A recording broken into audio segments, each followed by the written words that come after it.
앞서 보신 것처럼 AI 기술의 확산으로 현장 노동은 물론 사무, 서비스업에서도 자동화 덕분에 직무 부담이 줄거나 일자리가 사라지는 변화가 나타나고 있는데요. 이 AI가 바꾼 노동시장의 현실, 한국노동연구원 노세리 선임연구위원과 함께 이야기 나눠보겠습니다. 박사님 어서 오십시오. 안녕하세요. 네. 자, 현재 고용시장에서의 AI의 직업 그리고 이 업무 대체 현재 어느 정도까지 진행이 됐다고 볼 수가 있을까요? 현재 올해 기점으로 말씀을 드리면 AI가 한 직업을 대체한다라고 보기는 좀 어렵습니다. 근데 이 AI가 들어오는 현상을 보면 AI가 한 직업 중에 직업은 다양한 과업으로 구성이 되어 있거든요. 이 과업들의 일부를 없애거나 즉 대신 수행한다고 하죠. 혹은 과업들을 합치거나 그리고 AI를 가지고 좀 더 할 수 있는 새로운 과업을 만들거나 이렇게 해서 과업들을 재편하고 있다라고 좀 이해해 주시면 좋겠습니다. 작년부터 관련해서 어느 정도 대체하고 있는지 계속 관련한 조사를 시행을 하고 있는데 과업의 대체율은 한 직무를 구성하는 과업 중 10% 정도를 현재 대체하고 있다. 이렇게 좀 일관된 결과가 확인이 됩니다. 네, 그렇군요. 이 한국은행에서 지난해 국내 근로자의 약 27%가 AI로 인해 일자리나 소득 감소 위험에 놓일 수 있다. 이렇게 분석을 했거든요. 약 30% 가까운 거라서 3분의 1이나 되기 때문에 약간 좀 불안한 경우가 없지 않은데 이 같은 변화가 현실화된다면은 고용 구조에서도 상당한 변화가 있으리라고 보고 있습니다. 어떤 변화가 구체적으로 있을 거라고 예상하십니까? 고용 구조의 변화가 굉장히 클 것 같습니다. 근데 좀 우려스러운 변화가 예상이 되고요. 단적으로는 기업의 고용 관계라고 하는 것이 현재보다는 좀 협소해질 것으로 예상이 됩니다. 예를 들어 지금 AI는 한 직업을 대체하진 않지만 분명히 일자리 규모를 줄이는 효과는 있습니다. 그렇기 때문에 기업에서 채용을 지금보다는 적극적으로 하지 않겠죠. 그리고 좀 더 나아가면 정규직의 규모를 줄일 것으로 현재 예상합니다. 그래서 핵심 인력만 남겨놓고 그 외의 인력 같은 경우는 이제 외부화를 하는 거죠.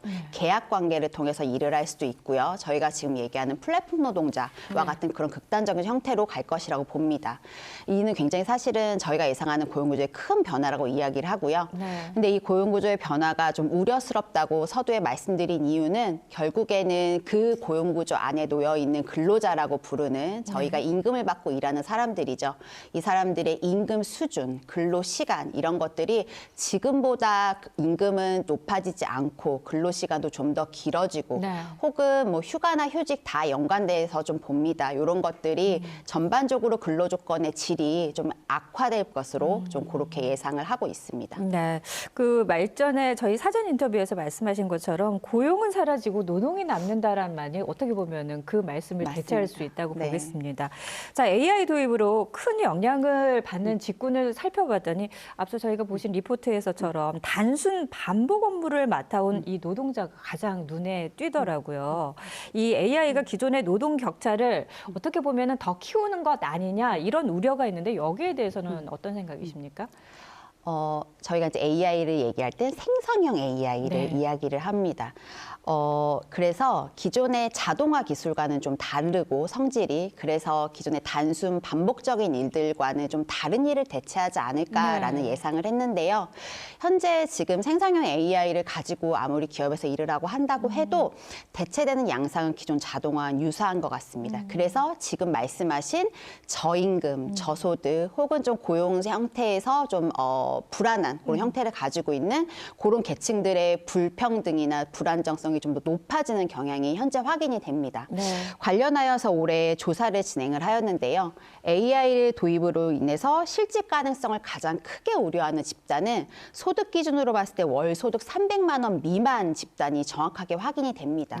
이 집단은 저희가 저임금 불안정성을 지금도 느끼고 있는 집단이죠. 그래서 이런 지금 저희가 불평등 구조를 좀 더 AI가 심화할 수 있다라는 그런 우려가 좀 크게 제기되고 있는 상황입니다. 자, 그러면은 이런 노동시장 변화에 대응하기 위해서 이 정부도 정책 마련에 나섰는데 현재 이 정부의 이 속도와 반응에 대해서는 어떻게 보고 계십니까? 저도 정책 연구를 수행하고 많은 제안을 하고 그리고 정부도 굉장히 빠르게 움직인다는 것을 알고는 있습니다. 네. 근데 그럼에도 불구하고 저는 정부의 이야기도 듣고 현장의 모습도 보잖아요. 네. 근데 현장의 속도는 예상보다 굉장히 빠릅니다. 네. 그래서 지금 좀 말씀드리고 싶은 건 현재 지금 정부가 준비하는 속도는 네. 현장의 변화를 따라가기는 좀 역부족이라는 생각이 듭니다. 그래서 좀 더 속도를 내야겠다라는 생각이 들고요. 관련하여서 좀 더 보완될 과제가 있다라고 한다면 먼저는 이 지금 현재 벌어지고 있는 상황이 아까 서두의 질문에서 말씀 주신 것처럼 현재 직업을 대체하고 있지는 않습니다. 근데 과업을 변화시키면서 누군가는 일자리를 잃을 수 있습니다. 네. 그 가능성에서 본다면 네. 분명히 취약계층이 있는 거죠. 이 네. 취약계층이 잘 안정적으로 노동시장에서 이동할 수 있게끔 두 가지 방안입니다. 이들에게 소득을 보전하고 그리고 AI를 활용하는 기술이든 혹은 다른 기술이든 재교육을 받아서 다른 일을 할 수 있어야겠죠. 이렇게 네. 좀 사회 안전망을 촘촘하게 구축하는 것이 현재는 좀 더 필요합니다. 그리고 두 번째는 저희가 정부가 굉장히 빠르게 움직이긴 하지만 함께 발맞춰져서 움직여야 되는 중요한 주체가 있습니다. 기업입니다. 근데 이 기업을 독려하는 것 측면에서는 정부가 중요한 역할을 해야 네네. 됩니다. 이 일자리 얘기를 하면 기업의 사회적 책임성이, 책무성이 요구될 수밖에 없습니다. 근데 정부는 그렇다면 기업이 사회적 책임성을 좀 더 느낄 수 있도록 굉장히 이 과정을 유도해야겠죠. 네. 이런 부분에 좀 보완이 필요한데요.